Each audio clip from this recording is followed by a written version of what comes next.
তোমাদের খুব খাটনি গেল না? না গো আন্টি, একটুও খাটনি হয়নি। আগে তুমি বলো তো কেমন লাগছে তোমার প্যান্ডেলটা? ভীষণ ভীষণ সুন্দর হয়েছে।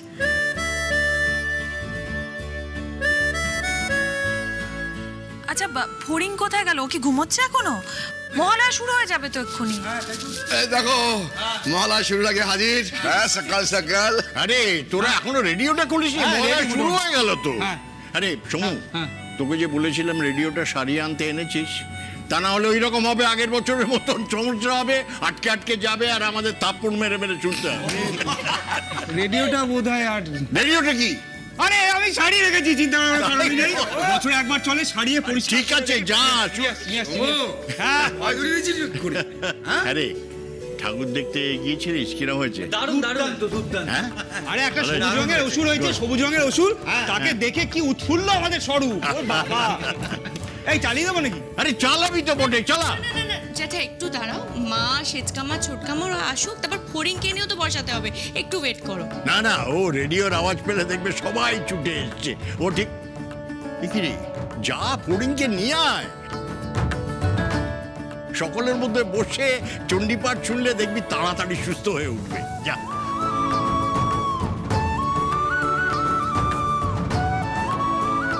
আচ্ছা, টিভিতেও তো হয় না মহিষাসুর মর্দিনী? হ্যাঁ, তা হয়তো ওই রেডিওতে শেষ হওয়ার পর ওই 5টা নাগাদ হয়, তাই না গোবর্দি ভাই?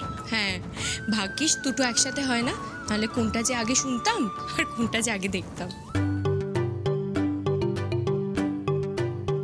দেখো, ও যাই বলো, হ্যাঁ টিভিতে দেখালে দেখতে ভালোই লাগে, কিন্তু ওই বীরেন্দ্রকৃষ্ণ ভদ্রর চণ্ডীপাঠটা না শুনলে মনে হয় না যে মহালয়া শুনছি।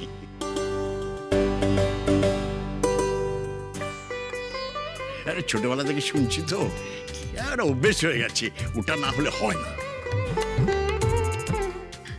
তা যা বলেছেন দাদা। জানেন তো, আমাদের গ্রামে তো টিভি ছিল না, কিন্তু ওই সকালবেলা উঠে রেডিওতে সবার মহালয়া শোনা চাই চাই।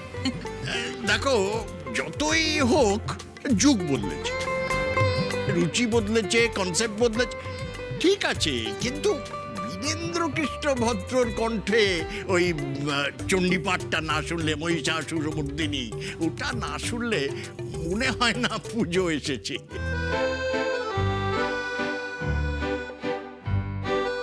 আসলে কতগুলো জিনিস থাকে তো অ্যাসেট হয়ে যায়, এটা সেই রকম।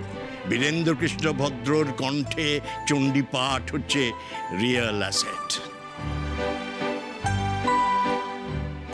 প্রজন্মের পর প্রজন্ম শুনবে, জানবে, তবেই তো।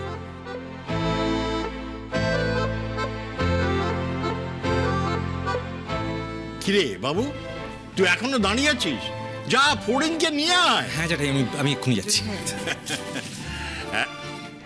মেজবৌমা, সবাইকে যদি 1 কাপ করে চা দাও তাহলে।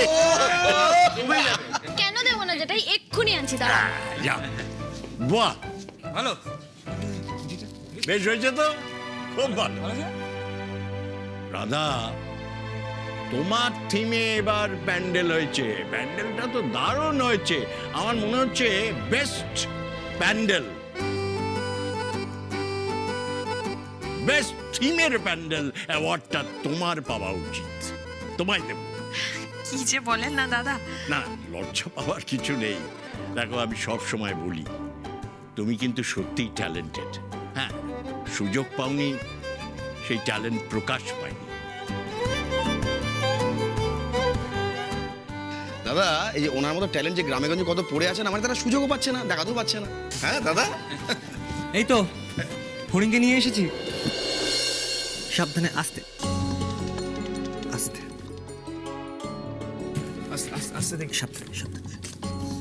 এই তো। Good morning. ও বাবা, দেখো, এদিকে তাকিয়ে দেখো, কি সুন্দর প্যান্ডেল করেছে। এতদিন তো গ্রামে কাশফুলের মধ্যে নদীর চরে পুজো দেখেছো, এবার দেখো শহরের বাড়ির পুজো কেমন হয়।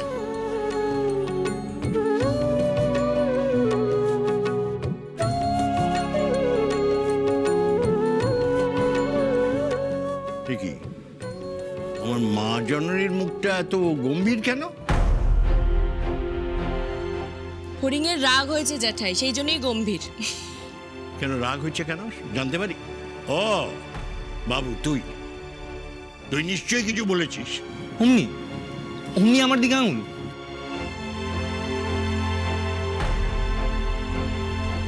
আমি কিচ্ছু বলিনি জ্যাঠাই। হ্যাঁ জ্যাঠাই বাবু কিচ্ছু বলেনি। আসলে ফড়িং চেয়েছিল রাত জেগে আমাদের সঙ্গে প্যান্ডেল তৈরি করবে। কি করে করতে দিয়ে বলো তো, এই পানি এরকম করা যায় কখনো? না না, এইটা কিন্তু বাবু একদম ঠিক কাজ করেছে। দেখো, নতুন করে প্লাস্টার করার পর থেকে তোমার পায়ের ব্যথাটা তো কমছে না। একটু বোঝার চেষ্টা করো, তোমার তো ভালো করে রেস্ট নিতে হবে। এখন আমরা দেখো না ভালো করে মহালয় শুনবো গোল হয়ে বসে। ওরে ওকে বসা, ফড়িং এসো। এখানে বসা।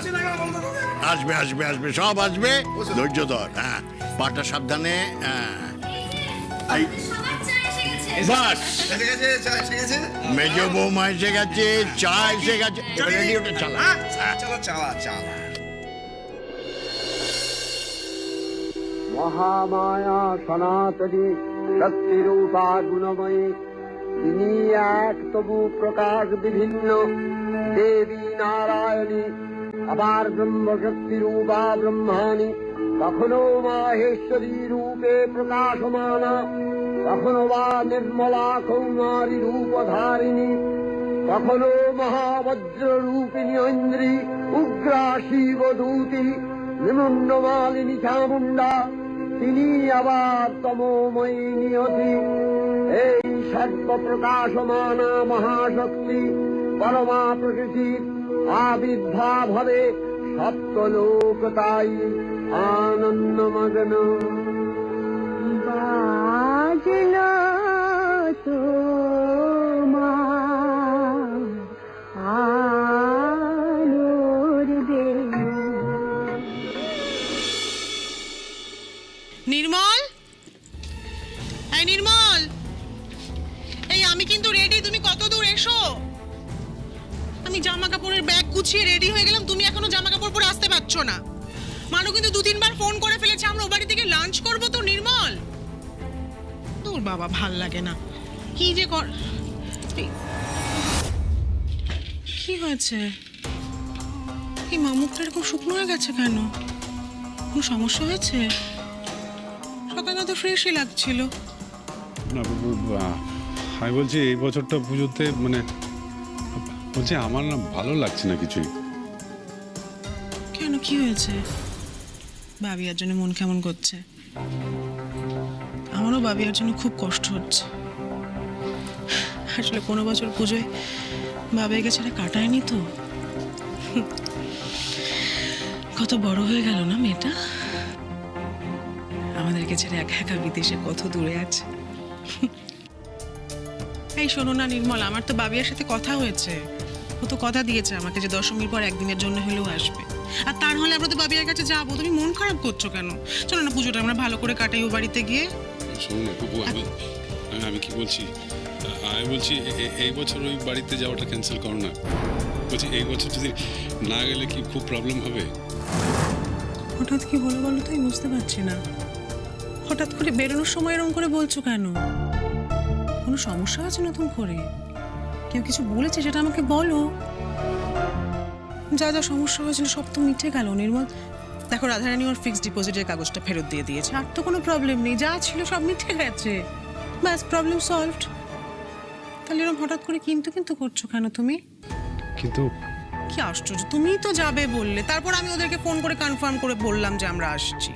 ও হ্যাঁ, কিন্তু কি বলছো বলো তো নির্মল? জামা কাপড় সব প্যাক করা হয়ে গেছে, আমরা এক্ষুনি বেরোবো। এখন এরকম করলে হয় বলো তো? কি হয়েছে?